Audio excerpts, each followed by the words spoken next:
On May 1, 1648, an Ottoman army led by Ghazi Hussein Pasha reached the city of Candia, modern-day Heraklion, on the island of Crete. Their arrival signaled the start of one of the most grueling wars of attrition in history. The conflict would drag on for an astonishing 21 years, consuming the lives of an entire generation. Later, the famous English poet Lord Byron would describe this struggle as a rival to the Trojan War. Historians now rank it as the second longest siege ever recorded. The Siege of Candia featured brutal fighting for control of sea routes, relentless land warfare, and an extraordinary level of mining operations beneath the defenses. It unfolded during the Cretan War, in which Candia remained the final major Venetian stronghold on the island.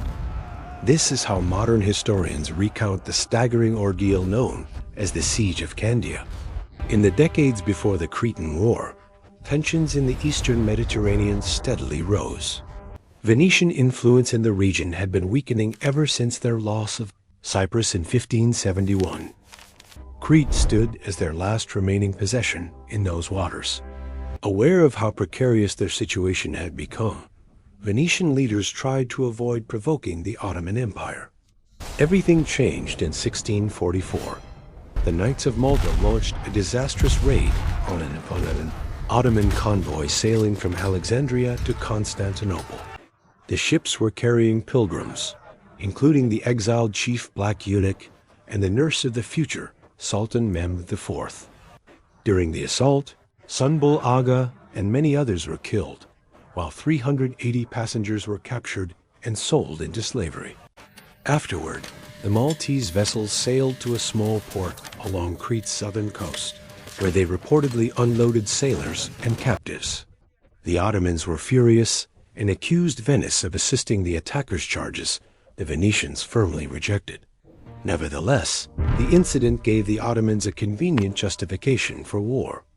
According to historian Kenneth M. Seton, who studied relations between Europe and the Ottoman Empire, the Ottomans rapidly mobilized more than 50,000 soldiers. These troops boarded a fleet exceeding 300 ships, which departed westward on April 30, 1645. Their initial course was toward the harbor of Pylos, then known as Navarino. The Ottomans deliberately kept their true objective secret, attempting to calm Venetian fears by suggesting the expedition was aimed at Malta rather than Crete. The ruse succeeded. Although Venetian officials suspected danger and had taken some precautions, they were still caught off guard when the massive Ottoman armada reached Crete on June 23, 1645. The island's defenses were impressive in theory, but had grown outdated and poorly maintained. Venice responded by appointing a Proveditore Generale di Candia, a position reserved for emergencies, and granting absolute authority over both civilian and military affairs. He immediately focused on restoring the neglected fortifications. Venice had already dispatched 2,500 soldiers to reinforce the island in 1644. Back in Italy, Venetian shipyards worked urgently to ready the fleet for conflict, while diplomats sought outside assistance. The Pope and the Duke of Tuscany pledged their support. On Crete, Venetian forces braced themselves for what lay ahead. The Ottoman invasion began in 1645. Their first landing occurred 15 miles west at the port city of Candia. From there, they turned toward the small offshore island fortress of Santo Diro. Realizing he and his garrison were hopelessly outmatched, the fortress commander chose to destroy the stronghold and his own men with it rather than surrender it to the Ottomans.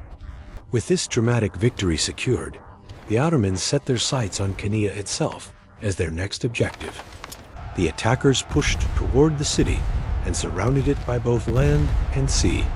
After 56 days of fighting, Candia finally capitulated. With that victory, the Ottomans had secured a firm foothold on Crete. They immediately set about strengthening the town's defenses, ensuring that a Venetian counterattack launched on October 1st was doomed from the start, even though Venice was aided by forces from the Papal States, Tuscany, Malta, and Naples. In November 1645, the Ottomans established a powerful garrison before withdrawing to winter quarters. During the cold months, both sides feverishly prepared to resume hostilities the following summer. Because Venice struggled to gather enough money and manpower, its leaders tried to persuade other Christian powers to join their cause through diplomacy. This proved difficult, as much of Europe remained caught up in the conflicts of the 30 Years' War. According to Kenneth Seton, substantial aid was unlikely even after the Peace of Westphalia, for several reasons. England and the Dutch Republic, for instance, maintained commercial treaties with the Ottoman Empire, while France was eager to honor its own agreements with the Eastern power. As a result, Venice resorted to hiring mercenaries, though they were extremely costly. To raise desperately needed funds, the Republic increased taxes in its mainland territories and even reopened the so-called Golden Book, essentially selling noble titles. Command of the Venetian fleet and army fell to Giovanni Capello, who was appointed Captain General of the Sea in 1646. His tenure began poorly. He failed to stop Ottoman reinforcements from reaching Crete, ordered an unsuccessful strike against the Ottoman fleet in the Bay of Candia, and could not lift the blockade of Rethymno, one of the last Venetian strongholds on the island. Rethymno fell on November 13, 1646, after weeks of siege. Shortly afterward, large-scale fighting subsided when plague swept through both camps, lasting until late spring of 1647. That summer, Ottoman commander Gazi Hussein Pasha continued his conquest of Crete, and by 1648, the entire island, aside from Candia and a handful of other positions, was under Ottoman control. The invaders now turned their focus toward the final major Venetian bastion, Candia. The Ottomans began digging siege lines around Candia. On May 1, 1648, Hussein Pasha ordered his engineers to completely encircle the city, a task that took roughly 3 months. At the same time, the Ottoman fleet worked to sever Venetian supply routes. From the very beginning, the struggle for Candia was brutal and relentless. Ottoman forces tested the defenders with repeated storming attempts, rapidly emplaced artillery batteries, and detonated more than 30 mines. The Venetians responded with frequent sorties. As winter drew near, morale among the besieging troops collapsed. Discontent spread, and some soldiers refused to remain in the trenches. For the moment, Hussein Pasha had no choice but to abandon the siege. The campaign around Candia had begun slowly, but an Ottoman onslaught was looming in the summer of 1649. That year, the Ottomans resumed operations, reoccupying their positions before the city on August 1st. This time, they intended to remain for the long haul. Huge numbers of sappers were deployed, inching trenches ever closer to the walls. Over the next 2 months, another 70 mines were set off, killing more than 1,000 Ottoman troops. The Venetian garrison held out until yet another pause early in winter, when 1,500 janissaries, the empire's elite infantry, were withdrawn from the siege. Additional reinforcements were not expected anytime soon. Lacking the resources to mount major assaults, Hussein Pasha was forced to limit himself to maintaining the blockade. Soon afterward, Ottoman forces began erecting 3 fortified positions in the surrounding area.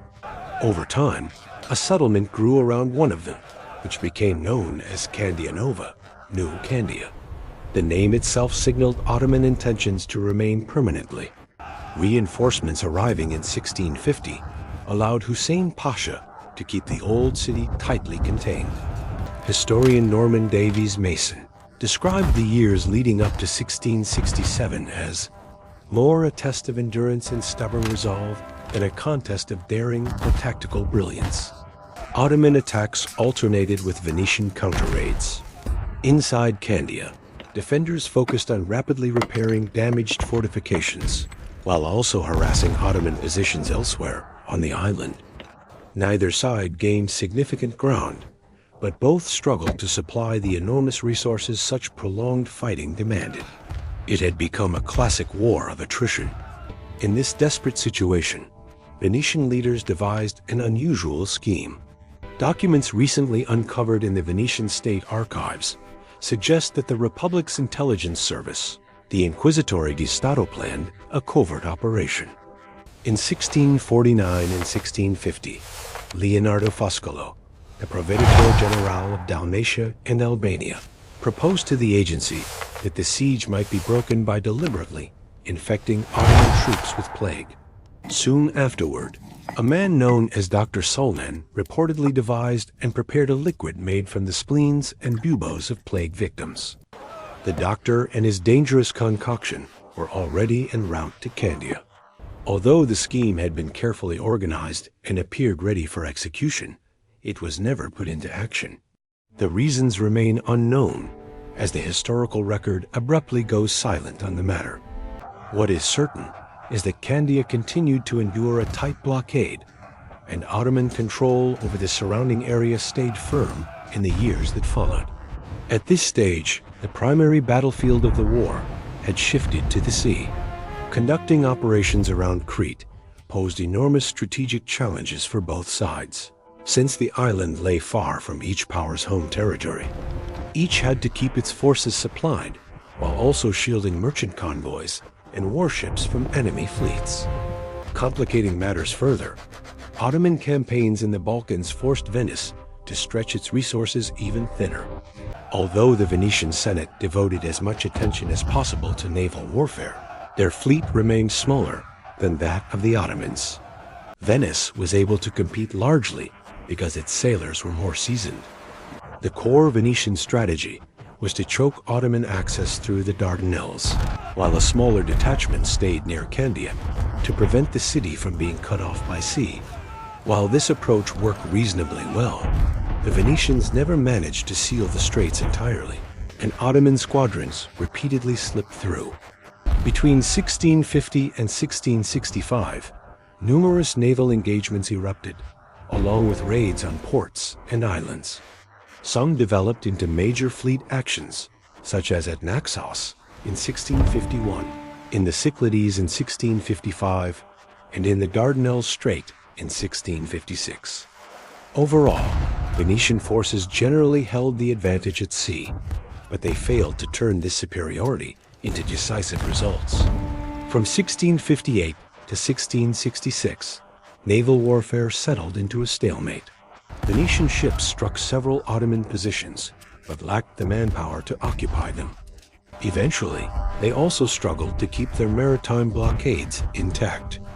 In response, the Ottomans ordered the construction of 2 new forts on the European shore at the mouth of the Dardanelles Sadol Bahir, known as the Rampart of the Sea, and Kelidbere, the Key of the Sea. These installations blocked Venetian entry into the straits. At the same time, the Ottomans were fighting Austria in the Austro-Turkish War, which absorbed much of their manpower. As a result, after 1666, the naval front lost much of its importance. Only one major sea clash occurred between 1667 and 1669, as attention increasingly turned back to the fate of Candia. A decisive shift came when the Ottomans ended their conflict with the Habsburgs through the Peace of Phosphor in 1664. With that war concluded, far more troops and supplies could now be directed against Venice. The new Grand Vizier, Ahmed Kaprulu, concentrated fully on this campaign. As siege warfare specialist Christopher Duffy emphasizes, Kaprulu was not only determined to capture Candia, he also possessed the operational experience needed to attempt it. Kenneth Seton notes that the Grand Vizier began preparations during the winter of 1665 to 1666, sending roughly 9,000 soldiers to Crete, along with ammunition and siege equipment. Kaprulu himself landed at Candia on November 3, 1666, and immediately moved to the camps before Candia, where his men rushed to restart operations and intensify pressure on the city. More troops and volunteers poured onto the island in the months that followed. By May 1667, roughly 70,000 Ottoman soldiers had assembled outside Candia's walls. Although Venetian mercenaries were also arriving, Historians estimate that the defending garrison numbered no more than 11,000 men of varying training and experience. On May 25th, the Grand Vizier convened a council of war to determine how the siege would proceed. The Ottoman onslaught against Candia was about to begin in full. During the first 15 comparatively quiet years of the conflict, Candia's defenders had not been idle. Some of Europe's finest engineers had been brought in to modernize the city's fortifications, transforming it into an extraordinarily strong position. One side of the city opened onto the sea, while a deep ditch protected the other three. The landward defenses consisted of 7 massive bastions, reinforced by cavaliers' raised platforms that carried extra artillery. These bastions were linked by curtain walls and shielded by outer works such as ravelins and detached forts. Additional gun emplacements and covered passages, known as caponiers, further boosted the defenders' firepower. Soldiers, civilians, and crews from the Venetian fleet all contributed to upgrading the aging structures into a defensive system regarded as nearly impregnable. Ahmed Koprulu grasped this immediately. He abandoned any thought of storming the city outright and instead committed to a methodical, formal siege, advancing trenches steadily toward the walls. He chose this approach because the low, thick bastioned ramparts were built to withstand distant artillery fire while sweeping all approaches with their own cannons. By May 28th, preparations were complete and thousands of engineers and laborers began digging. Koprulu selected 3 bastions on the city's southwestern side, Panigra, Bethlehem, and Martinengo, as the main objectives. Since their distance from the shoreline meant the Venetian fleet could not provide direct gunfire support, pioneers and sappers slowly pushed forward through an expanding maze of trenches and saps. Artillery shells and bombs poured into the city, inflicting heavy casualties among both soldiers and civilians. Before long, Ottoman lines reached the glacis, the sloping earthworks meant to shield the walls from direct fire. Breaching batteries were installed, allowing guns to hammer the ramparts at close range. Covered galleries soon extended to the counterscarp, the outer slope of the ditch. Inside Candia, defenders harassed the besiegers, relentlessly bombarding them day and launching sudden sorties into the trenches with swords drawn. They also continued to distract Ottoman forces by attacking positions elsewhere on Crete. Because of the attackers' overwhelming numbers, any attempt to fully lift the siege seemed doomed. In this desperate moment, the Venetian Captain General Francesco Morosini appeared on the scene. Arriving shortly after the first Ottoman assaults in late May 1667, he brought reinforcements from the Knights of Malta and the Papal States. A curious detail: Morosini always dressed entirely in red and never entered combat without his cat at his side. Yet even more terrifying than the artillery and trenches above ground were the mines below it. Ottoman diggers, armed with shovels and daggers, tunneled forward inch by inch. Within weeks, an underground web encircled the city as they attempted to undermine and blast apart Venetian defenses. Venetian miners met them in counter-tunnels, ready to detonate charges that would collapse enemy galleries and bury those working inside. Conditions in these subterranean passages were horrific. Air was scarce, suffocation a constant danger. Explosive charges ranged from small containers to massive stacks of gunpowder barrels. Whenever possible, miners penetrated enemy tunnels to sabotage or prematurely detonate the charges. When rival digging teams encountered one another, savage hand-to-hand fights erupted in the cramped, muddy darkness. Barely able to stand upright, the men stabbed and clubbed each other with daggers and short weapons, just as Christopher Duffy describes. Mine warfare, he notes, had become a crucial feature of 17th century sieges and was heavily employed by the Ottomans. Explosions echoed day and night, spreading terror as much as physical destruction. Between late May and early September alone, some 300 mines detonated beneath Candia and its tunnel network. The countryside around the city was soon scarred with countless craters. The Ottomans made their greatest headway near the Panigra bastion. By October, breaches had been opened, and the Grand Vizier ordered a full-scale assault on the weakened sector. Initially, the attack went well. After savage fighting, Ottoman troops surged onto the walls and planted their banners. But the Venetians had prepared for this moment. They triggered 3 mines beneath their own bastion, blowing the attackers apart. The walls collapsed, and for a brief instant everything froze. Then the defenders surged forward, driving the Ottomans back out. Those soldiers trapped inside by the blast were beheaded, their severed heads flung outward as a grisly warning. Venetian engineers quickly repaired the shattered ramparts. Only weeks later, on November 11th, 4 more Ottoman mines ripped open the same walls again. By now, Ottoman forces had seized the outer works of Bethlehem and Martinengo, but still had not captured a single main bastion. When they renewed their attacks on Panigra, they suffered enormous losses, but managed to cling to parts of the ruins. Morosini, however, had anticipated this. His men had already constructed a new defensive line behind the shattered bastion, completely sealed off from the rest of the city by thick internal walls. By mid-November, winter rains began pouring down.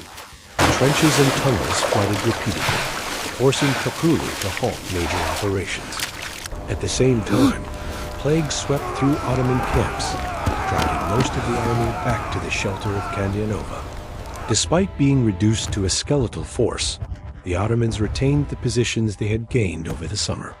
During the winter of 1667 to 1668, the Venetians were unable to push them back. Ahmed Koprulu ordered additional artillery positions to be built along the coastline. From these new emplacements, Ottoman cannon fire seriously disrupted ships attempting to enter Candia's harbor, though it never completely shut down maritime traffic. At the same time, Ottoman engineers fortified a small nearby anchorage. This allowed their fleet to operate much closer to Candia, rather than having to land supplies at Canea. To counter this move, Francesco Morosini sent his own ships to patrol the area. At first, 20 Venetian galleys achieved success, intercepting and defeating an Ottoman relief force coming from Rhodes. Soon afterward, however, they were themselves beaten by a much larger Ottoman fleet in a naval battle near the island of Ios. Following that engagement, the Ottomans were able to funnel reinforcements and provisions into the newly secured anchorage. A third Ottoman accomplishment that winter was the construction of a cannon foundry near Candia. The extraordinary length of the siege and the constant firing had worn down the besiegers' guns, which now had to be melted down and recast. The workshops also produced new cannon, mortar, and artillery matching Venetian calibers, allowing Ottoman gunners to reuse the iron shot fired from inside Candia. The Venetians had also used the winter lull to their advantage. They repaired as much of the previous year's destruction as possible and reinforced the eastern defenses around the Sabbionara bastion.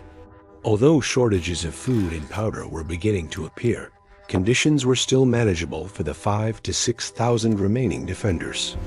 Ottoman forces, by contrast, were smaller in 1668 than they had been the year before. Even so, pressure on the city remained intense.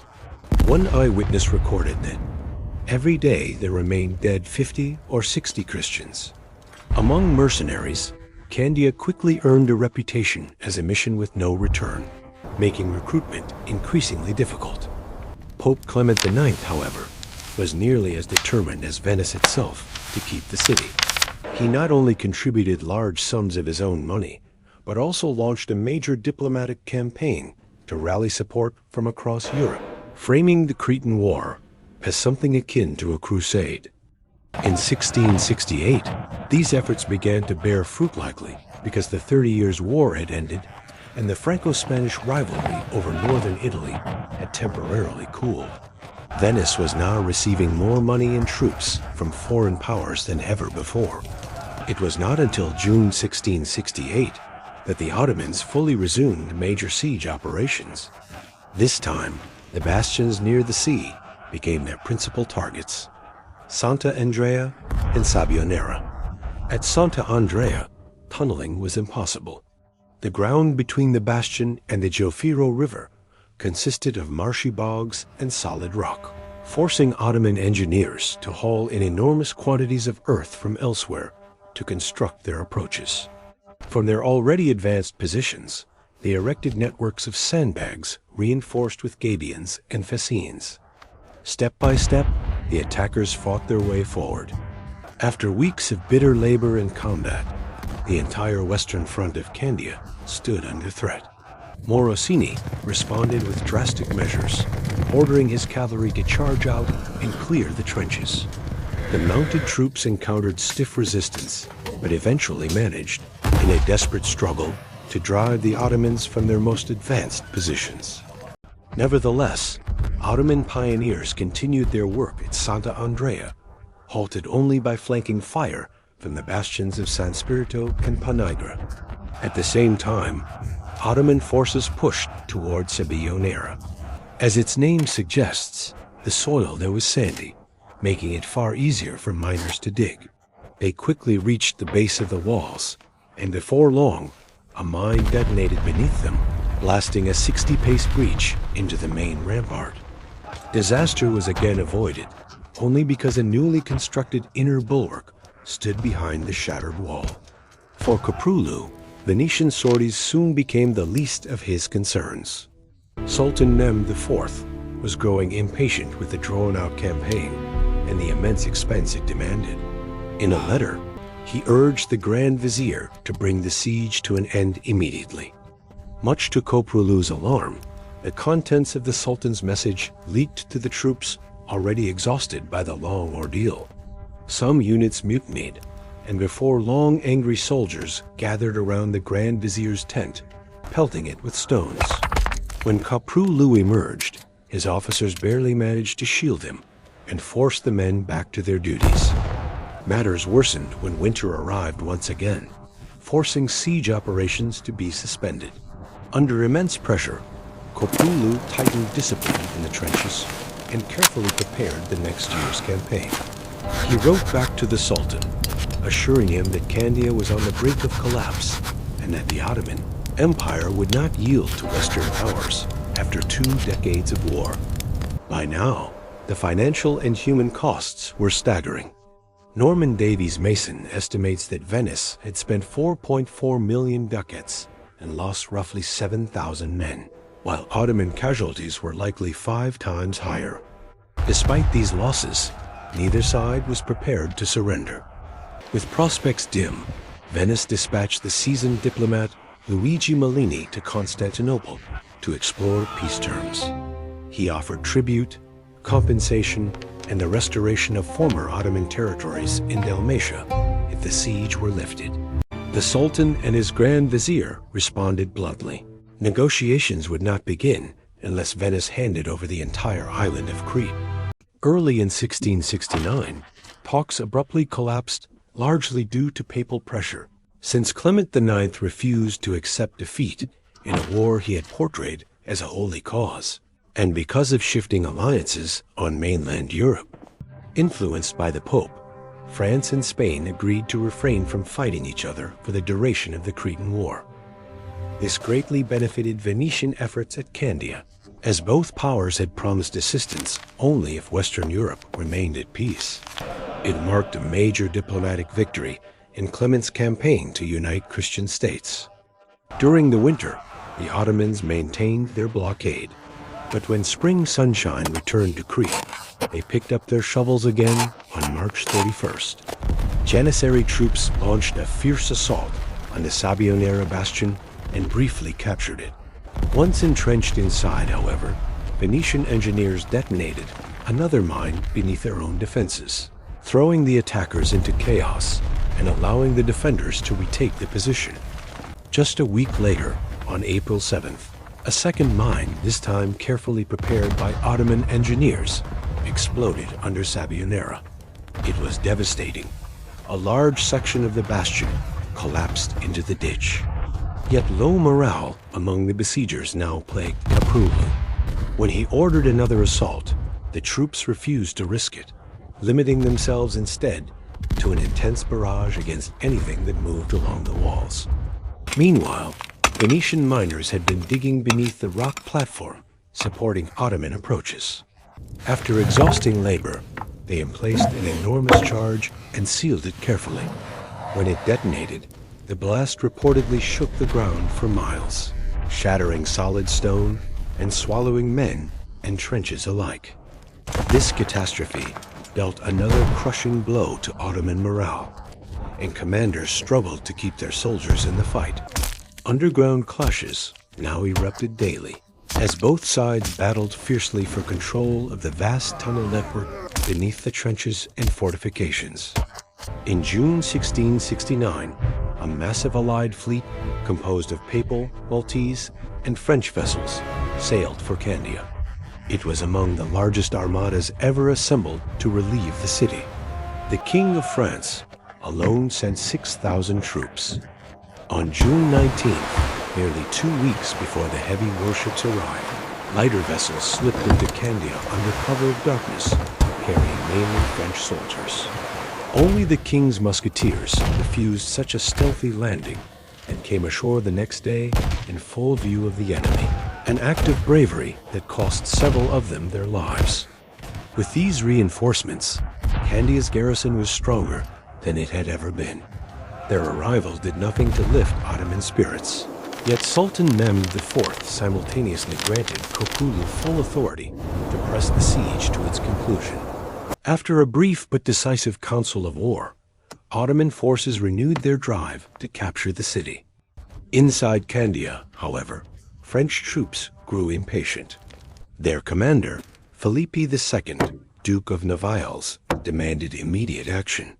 In the early hours of June 25th, French units massed along the eastern defenses near Saint-Dimitri and rushed forward in a hasty sortie without adequate knowledge of the terrain or enemy dispositions. At first, they succeeded, overrunning several batteries and clearing portions of the trenches. Then an Ottoman powder magazine detonated in their midst. Panic spread, and the French broke and fled back into the city, leaving roughly 1,200 dead or wounded behind many falling into Ottoman hands. The valuable belongings stripped from fallen French nobles, along with bounty money offered by the Grand Vizier, briefly turned the Ottoman camp into a bustling market for luxury goods. On July 3rd, the sails of the main Allied fleet finally appeared on the horizon. A combined land and sea attack was launched near the Santa Andrea bastion. On the morning of July 24th, galleys opened fire on Ottoman artillery positions. After 3 hours of combat, disaster struck.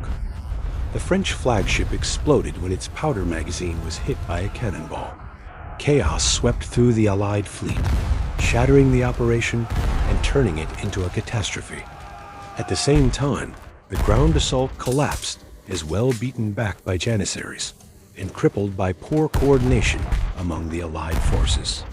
The Ottomans quickly resumed their siege works, determined to strike back. Meanwhile, Morosini's cautious approach was interpreted by French commanders as timidity. In protest, they refused to assist in building new defenses. The Duke of Naval declared that he had been misled into believing Candia was defensible, when in his view, it was hopeless.